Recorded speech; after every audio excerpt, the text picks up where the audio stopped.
gamit. Teka, namumukhaan kita. Di ba ikaw yung hepe ng Santa Marcela? Naligaw ka yata. Hindi ako naligaw. May sadya ako sa inyo. At marahil, alam niyo na kung ano yun. Ba, hindi namin alam yun. Hindi naman kami manghuhula. Ganon. Lilinawin ko. Naparito ako para bawian ang ninyo. Na siyang patron ng Bari Pugtong. Gusto nilang maibalik ito sa kanila.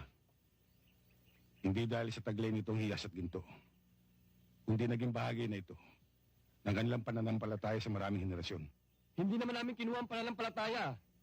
Ginto lang, garing, at hiyas ang sa amin. Ang lakas naman ng loob mo, hepe.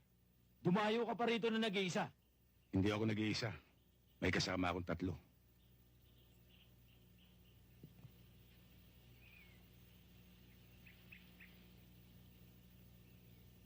Niloloko yata tayo nito ah. Oo nga eh. Hindi ko kayo niloloko. Ito nga isa eh. Ito pa yung 2.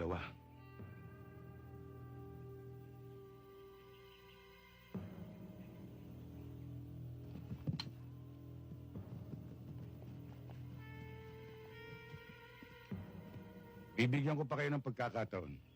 Ano? Kami pa bibigyan mo ng pagkakataon? Hepe, nasa bakuran ka namin. Gusto mo itumba ka namin ngayon? Umalis na muna kayo.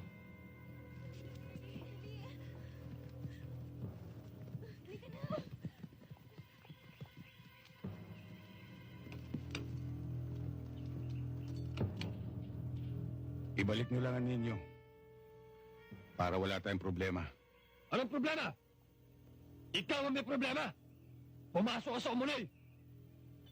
Baka hindi mo kami kilala. Kilala ko kayo. Kayo yung pangkat na sinuka ni Kariko. Dahil pang sarili lang ang lakad ninyo. Kinakasangkapan nyo lang inyong simulain para mangurakot, mangulumbat at pumatay ng tao ng walang dahilan. Ang daming pagsasat!